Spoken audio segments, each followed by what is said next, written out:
늘 귀한 찬양 감사합니다. 오늘 우리가 읽은 본문에는 세 가지의 사건이 기록되어 있습니다. 첫 번째 사건은 다윗이 힘과 용기를 얻어서 이제 아말렉 군대를 추격하는 사건이 기록되어 있습니다. 두 번째 사건은 아말렉 군대를 추격하는 가운데 아말렉 군대에서 버려진 한 애굽 사람을 만나는 사건입니다. 이 애굽 사람이 다윗의 길잡이가 되어줍니다. 그리고 이제 마지막 사건은 다윗이 새벽부터 이튿날까지 해가 저물 때까지 무려 이틀 동안 아말렉 군대와 싸우고 빼앗겼던 모든 것을 다 되찾아오는 사건이 기록되어 있습니다. 이 세 가지의 사건은 모두 다 하나님이 주시는 힘과 용기라는 주제로 묶여 있습니다.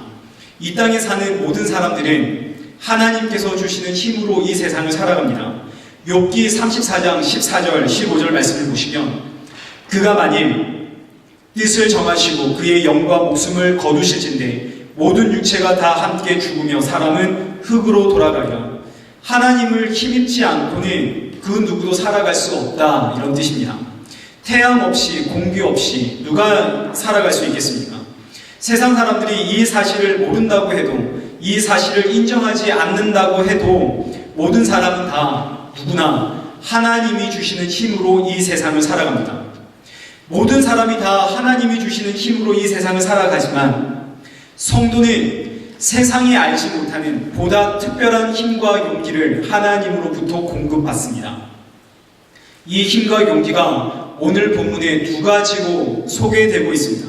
먼저 하나님께서 성도들에게 주시는 특별한 이 힘과 용기, 첫 번째는 오늘 본문에 기록된 첫 번째 사건과 관련되어 있습니다. 우리 6절 말씀을 한번 보겠습니다. 6절 말씀을 보시면 사람들이 다윗을 돌로 쳐 죽이려고 할 때 하나님께서 다윗에게 힘과 용기를 주셨다 기록되어 있습니다. 이 힘과 용기를 가지고 다윗이 무엇했나요? 이 힘과 용기를 가지고 다윗이 손에 돌을 들고 있는 사람과 싸웠습니까? 아니면 손에 돌을 들고 있는 사람들을 설득했습니까? 다윗이 한 일은 하나님께서 주신 이 힘과 용기로 돌을 든 사람들을 설득하고 그들과 싸우고 또 그들에게 하나님이 나에게 이런 힘과 용기를 주셨어 라고 보여준 것이 아니죠. 다윗이 한 일은 이 위기의 순간 하나님께서 주시는 힘과 용기를 가지고 예배했습니다. 우리 7절 한번 보시죠. 다윗이 하나님께서 주신 힘과 용기로 제사장을 부르고 하나님의 말씀을 듣습니다. 그렇다면 이제 우리는 하나님께서 주시는 이 첫 번째 힘과 용기는 하나님의 말씀 앞에 서게 하는, 우리로 예배자가 되게 하는 그 힘과 용기라는 것을 우리가 알게 됩니다. 여러분, 예배자가 되기 위해선 하나님께서 주시는 특별한 힘과 용기가 필요합니다. 하나님께서 주시는 힘과 용기가 없으면 우리는 예배자가 될 수가 없습니다. 하나님이 주시는 힘과 용기의 이 첫 번째는 우리를 하나님의 말씀 앞에 서게 해서 예배자가 되게 하는 힘이요 용기입니다. 오늘 우리가 예배의 자리에 섰습니다. 이것은 그야말로 하나님께서 오늘 우리에게 힘과 용기를 주셨기 때문에 가능한 일입니다. 오늘 이 자리에 하나님께서 힘과 용기를 주지 않았다면 우린 이 자리에 설 수가 없죠. 왜냐하면 우리는 본시 죄의 종노릇하며 살았던 하나님과 원수되었던 사람이기 때문입니다. 하나님과 원수였는데 어떻게 원수였던 하나님 앞에 설 수 있겠습니까? 이것은 그야말로 하나님께서 우리에게 하나님 앞에 설 수 있도록 힘과 용기를 주셨기에 가능한 일입니다. 하나님 앞에서 나의 모습을 발견하는 것, 이건 역시 하나님께서 주시는 힘과 용기로 가능한 일이죠. 하나님의 말씀 앞에서 나의 연약함을 인정하고 나의 자랑과 그리고 나의 사랑하는 것들을 내려놓는 것, 이건 역시 하나님이 주시는 힘과 용기로 가능한 일입니다. 이제 정리를 하면 하나님이 주시는 첫 번째 힘과 용기는 하나님의 백성을 하나님의 말씀 앞에 서도록 하는 예배자가 되도록 하는 용기입니다. 그리고 오늘 우리는 모두 다 이 힘과 용기를 받았습니다. 일주일 7일의 삶 가운데 6일을 살다가 7째 되는 날, 오늘 이날 하나님을 기억하고 지금 하나님 앞에 나왔습니다. 여러 계획과 바쁜 일정이 있음에도 불구하고 이거 뒤로 미루고 지금 이 순간 예배의 자리로 나왔습니다. 이거 하나님이 힘과 용기를 주지 않았다면 있을 수가 없는 일입니다. 오늘 우리는 하나님께서 주시는 첫 번째 힘과 용기를 받았습니다. 믿으십니까? 그럼 이제 하나님이 주시는 우리 두 번째 힘과 용기에 대해서 살펴보겠습니다. 사실 이 세상 살면서 우리가 하나님으로부터 받기 원하는 힘과 용기는 바로 이 두 번째 힘과 용기입니다. 이 힘과 용기는 이제 세 번째 사건과 연관되어 있습니다. 우리 8절 한번 말씀을 보시죠. 8절 말씀을 보시면 다윗이 하나님께 묻습니다. 하나님, 추격하면 따라잡을 수 있을까요? 하나님께서 약속하십니다. 추격해라. 반드시 따라잡고 도로 찾으리라. 하나님께서 약속하셨습니다. 그래서 600여 명의 사람들이 즉시 출발을 하죠. 힘과 용기를 얻었군요. 그런데 여기서 잠시 우리 이 지금 다윗과 600여 명의 이 사람들의 상태에 대해서 한번 생각해 보겠습니다. 우리 1절 말씀을 보시면 지금 다윗과 함께한 이 600여 명의 사람들, 전쟁터에서 사흘 만에 돌아온 사람들입니다.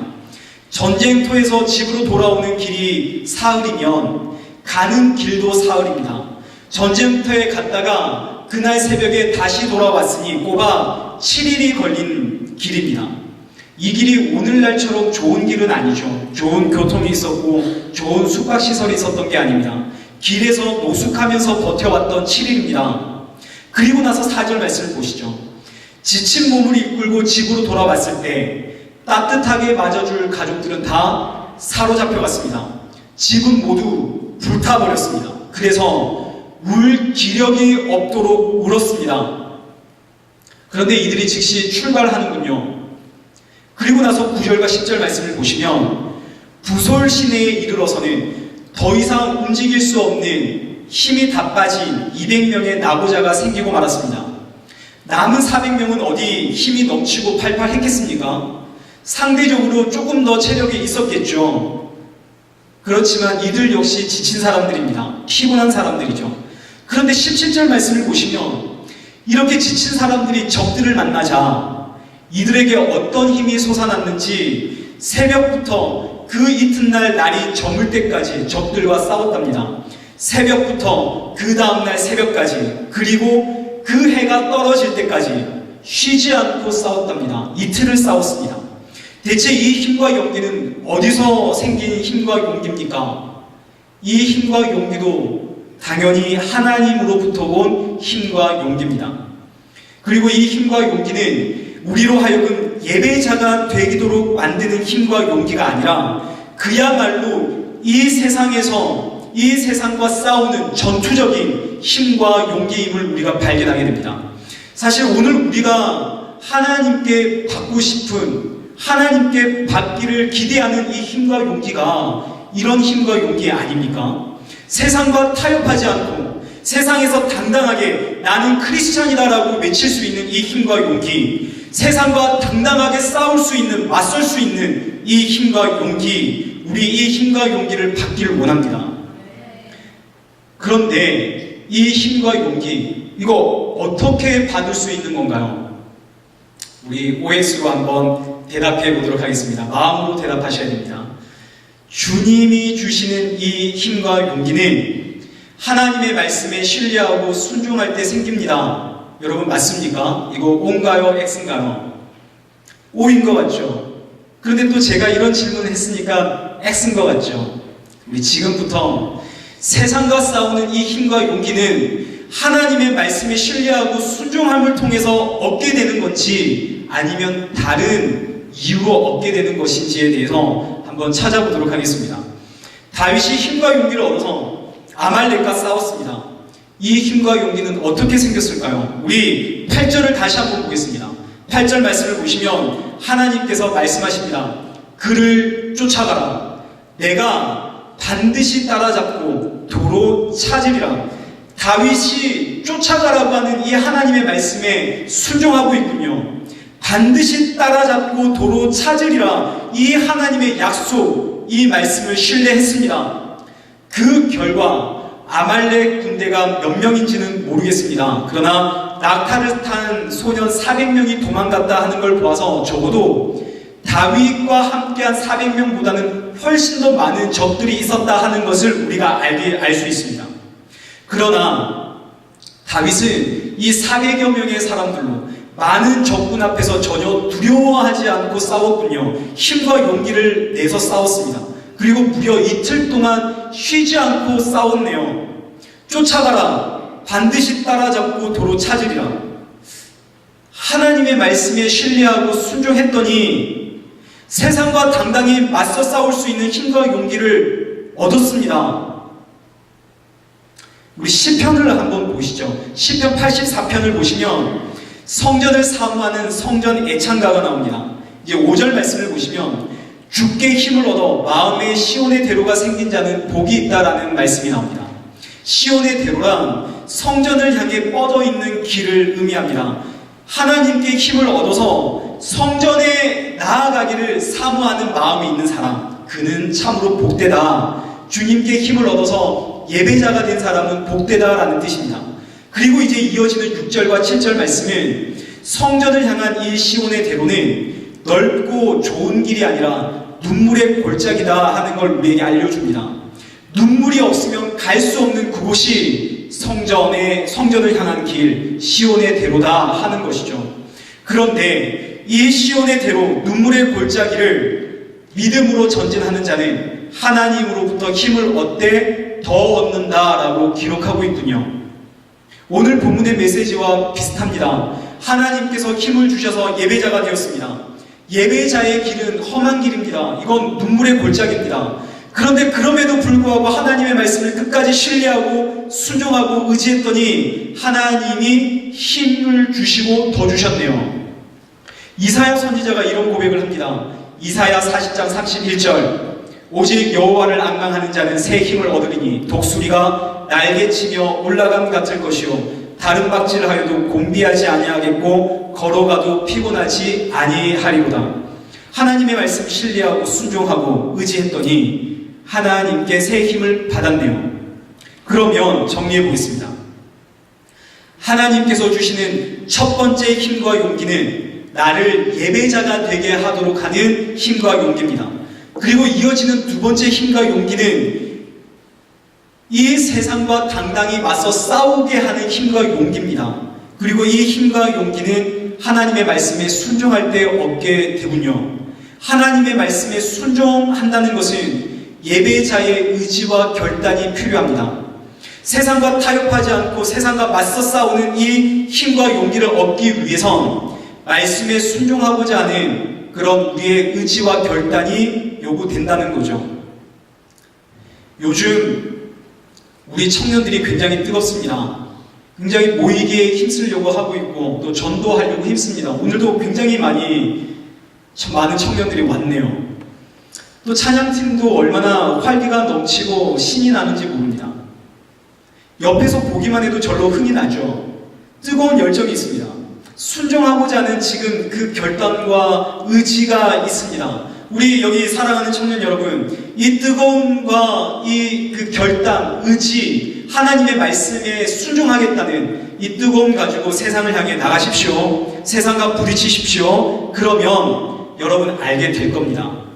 하나님의 약속 붙잡고 하나님의 말씀에 순종하는 이 의지와 결단과 뜨거움으로 세상을 나가면 여러분 깨닫게 됩니다. 열이면 열, 세상에서 다 깨지게 되어 있습니다. 철저하게 부서지고 쓰러지게 되어 있습니다. 이거 굉장히 놀라운 반전이죠. 하나님께서 하나님의 말씀과 약속 붙잡고 순종하는 사람에게 힘과 용기를 주시는 것이 아니라 세상에서 철저하게 깨지게 만드십니다. 어떻게 이럴 수가 있을까요? 시편 57편, 다윗이 사울 왕을 피해서 굴 속에 숨어 지낼 때 쓴 시입니다. 우리 한번 보시죠. 시편 57편 6절 말씀을 보시면 다윗이 이렇게 외칩니다. 그들이 내 걸음을 막으려고 그물을 준비하였으니 내 영혼이 억울하도다. 굴 속에서 나는 억울합니다 라고 외치는 다윗입니다. 그런데 이 다윗이 이내 마음을 붙잡습니다. 원수가 나를 괴롭히지만 그러나 하나님, 내 마음은 이미 확정되었사오니 내가 주님을 노래하고 주님을 찬양하겠습니다. 내가 새벽을 깨우겠습니다. 하나님이여 주는 하늘 위에 높이 들리시며 주의 영광이 온 세계 위에 높아지기를 원하나이다. 다윗이 고난 중에 하나님의 말씀 의지하고 결단했습니다. 하나님, 지금 내가 너무 억울하고 힘들지만 내 영혼은 주님을 향해 이미 확정되어 있습니다. 제가 주님을 찬양하겠습니다. 어떤 상황 속에서도 주님을 의지하겠습니다. 그리고 나서 다윗이 이 굴에서 나왔습니다. 다윗이 어떻게 되었을까요? 다윗이 그야말로 이 세상과 싸워 승리하면서 하나님께서 주신 그 힘과 용기로 살아냈을까요? 아니요. 다윗이 이렇게 고백했던 다윗이 굴 밖에 나오자마자 버티지 못하고 블레셋으로 도망갔습니다. 아니, 하나님 말씀에 순종하고 하나님의 약속 이거 붙들었는데 왜 깨질까요? 왜 하나님께서 우리에게 새 힘과 새 능력 주지 않으실까요? 분명 이론적으로 하나님 말씀 신뢰하고 하나님을 의지하면, 순종하면 힘을 얻고 더 얻어야 하는데, 그런데 힘을 얻고 더 얻지를 못한다면 이 이론이 틀렸다 하는 것 아닐까요? 우리 머릿속에 한번 지금부터 생각해 보겠습니다. 상상을 하면서 적용해 보겠습니다. 하나님께서 순종하라 하셨습니다. 내 약속 신뢰하라 하셨습니다. 그래서 지금부터 우리가 순종을 하는 거죠. 하나님께서 사랑하라 하셔서 사랑하는 겁니다.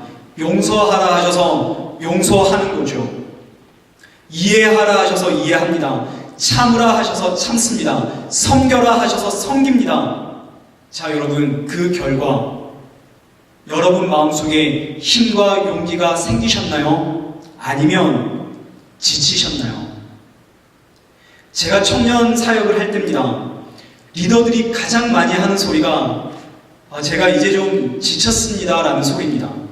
내년에는 리더 안 했으면 좋겠다 라는 소리입니다. 그렇게 열정적으로 순종했는데 힘을 얻고 더 얻기는커녕 지쳤답니다. 하나님의 말씀에 순종하려고 노력하시는 분들 가운데 힘을 얻고 더 얻어서 기뻐하시는 분들보다는 지치신 분들이 더 많습니다. 이거 왜 그럴까요? 신앙에 문제가 있어서 그렇습니까? 그렇지 않습니다.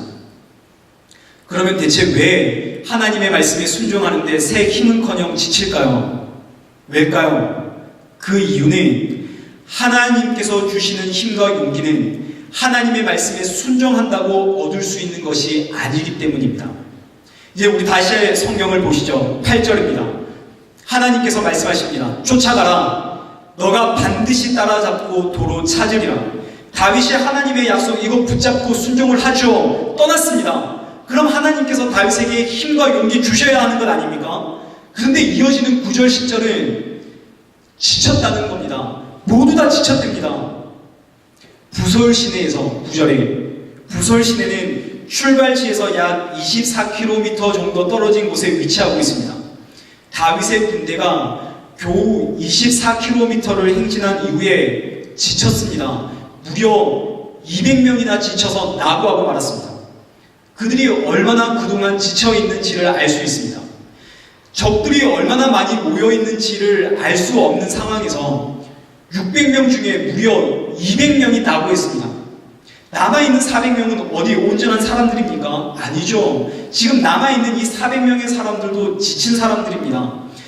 아니, 하나님 말씀을 신뢰하면서 이 약속 붙잡고 하나님의 말씀에 순종하면서 떠난 길인데, 그러면 하나님께서 형통한 길을 활짝 열어주셔야 하는 것 아닙니까? 새 힘과 새 용기 주셔야 하는 것 아닌가요? 그런데 현실은 형통하지가 않습니다. 새 힘은커녕 모두가 지치고 말았습니다. 뜨거운 열정과 의지와 결단으로 출발을 했는데 지쳤습니다. 얼마나 이거 낙담되는 상황입니까? 그런데 이제 10절 말씀을 보시죠. 10절을 보시면 다윗이 지쳐있는 200명을 두고 남은 사람들과 다시 떠나는 장면이 기록되어 있습니다. 여기서 다윗이 200명을 두고 남은 400명과 함께 떠날 때 이 사이에, 지금 기록되어 있지 않지만 지금 이 사이에 담겨있는 메시지가 무엇인지를 우리가 찾아내야 됩니다. 다윗이 어떤 마음을 가지고 400명과 함께 떠났을까요? 하는 거죠. 지금 이 사건이 다윗의 마지막 사건, 마지막 회다라는 것을 우리가 기억하면 우리 쉽게 다윗의 마음을 짐작할 수가 있습니다. 이거 우리 그동안 계속 살펴보았던 내용입니다. 적들이 얼마나 모여있는지 모릅니다. 그런데 우리 편은 이미 모두 다 지쳤습니다. 심지어 200명은 나고 있습니다. 지친 400명 이끌고 전쟁해야 됩니다. 다윗이 어떤 마음을 가지고 적들을 쫓아갔을까요? 전쟁은 하나님께 속한 것이다. 여러분, 이 마음으로 쫓아간 겁니다. 우리의 승리는 칼과 창에 있는 것이 아니라 여호와 하나님께 달려있는 것이다. 이 마음으로 쫓아간 겁니다. 하나님께서 쫓아가라 하셨습니다. 너가 반드시 따라잡고 도로 찾을 것이다 약속하셨습니다. 이 말씀과 약속에 순종합니다. 결단했습니다. 각오했습니다. 그래서 뜨거운 열정으로 출발했죠. 그런데 얼마 못 가 함께한 사람들이 못 가겠답니다. 지쳤답니다. 상황과 환경이 지금 발목을 잡았습니다. 이때 하나님, 우리가 주님의 말씀에 순종하고자 하는 이 의지와 결단과 열정 가지고 출발을 했는데 우리의 이 의지와 결단과 열정을 가지고는 하나님의 약속을 도저히 지킬 수가 없음을 발견하게 됩니다. 이 의지와 결단과 열정으로는 전쟁할 수 없음을 발견하게 됩니다. 싸우기는커녕 지금 이 순간을 버티기도 버겁습니다. 우리는 무력합니다. 우리는 지쳤습니다. 우리는 힘이 없습니다. 그러나 전쟁은 하나님께 속한 것입니다. 하나님이 하십니다. 여러분, 이 고백을 들으셔야 됩니다. 다윗이 400명의 사람들과 떠날 때 이 고백 위에서 떠난 겁니다. 순종하되 끝까지 순종하면 하나님이 힘과 용기를 주십니다가 아닙니다. 나에게 순종할 능력이 없음을 고백할 때 그때 하나님이 힘과 용기를 주시는 겁니다. 시편 84편에 마음에 시온의 대로가 있어 성전을 향해 떠난 사람, 성전을 향해 가는 길은 눈물의 골짜기입니다. 이 길을 헤쳐나갈 힘이 없음을 고백할 때 하나님께서 힘과 용기를 주신다 하는 것이죠. 여러분, 구약시대는 율법시대입니다. 하나님이 하나님의 백성들에게 율법을 주셨습니다. 이 율법 주시면서 이거 다 지켜라, 이거 다 순종해라 하셨습니다.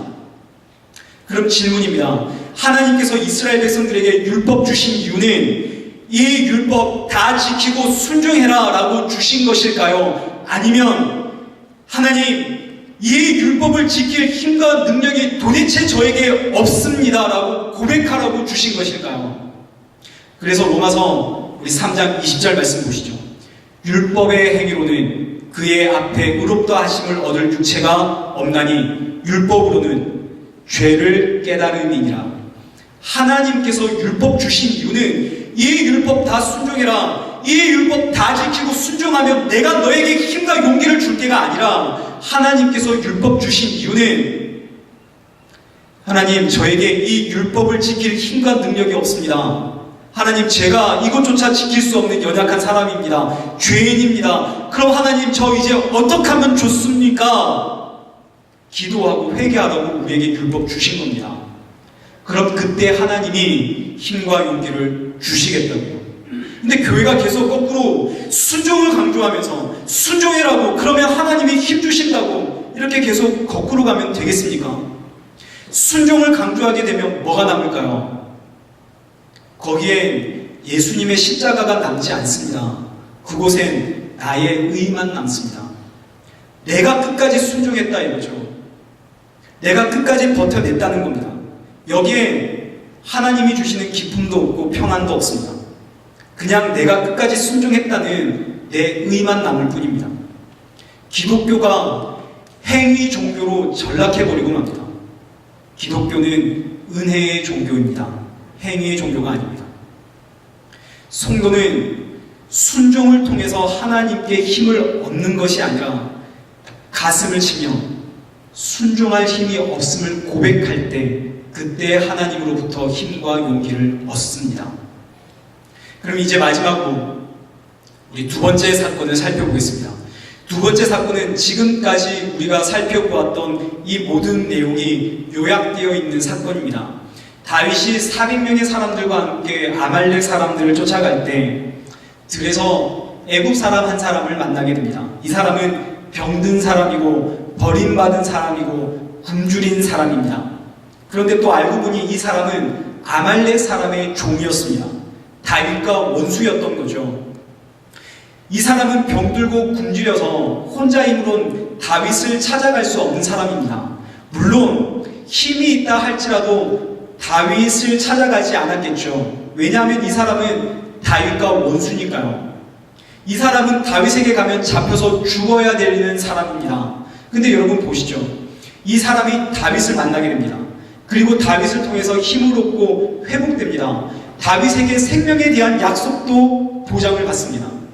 이 사람에게 일어나고 있는 모든 일들은, 그리고 이 사람에게 일어난 모든 호의는 이 사람의 각오와 결단과 의지로 주어진 것이 아니라 전적으로 다윗이 그에게 은혜를 베풀었기 때문입니다.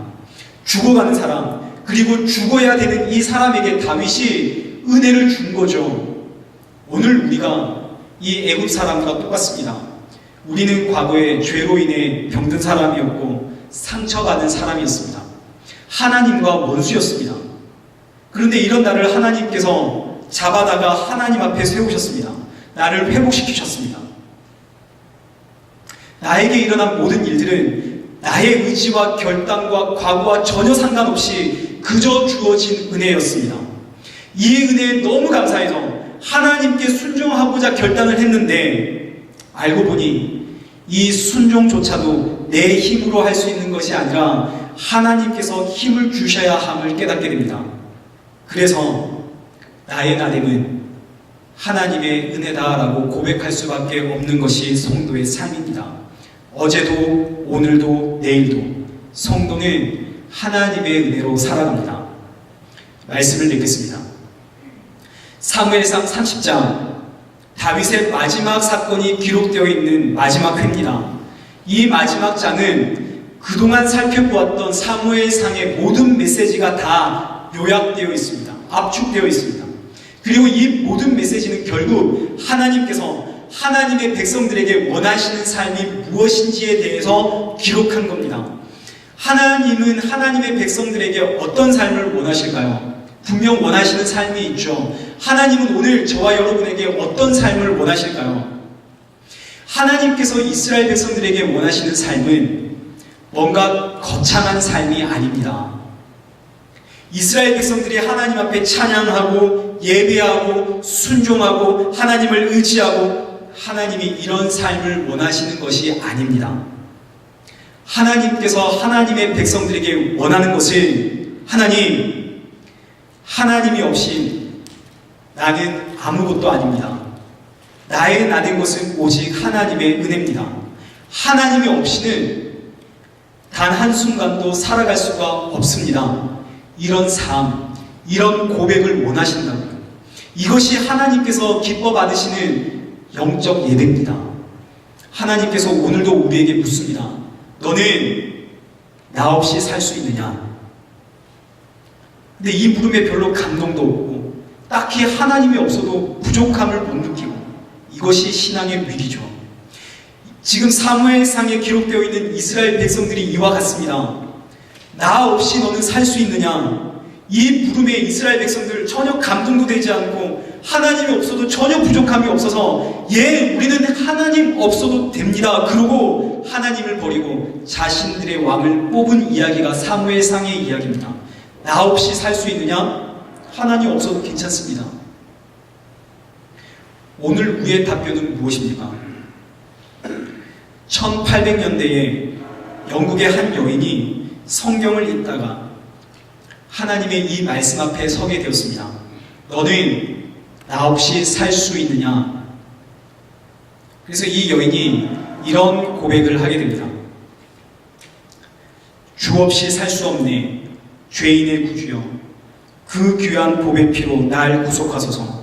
구주의 사랑으로 흘리신 보혈이 내 소망, 나의 위로, 내 영광이 됩니다.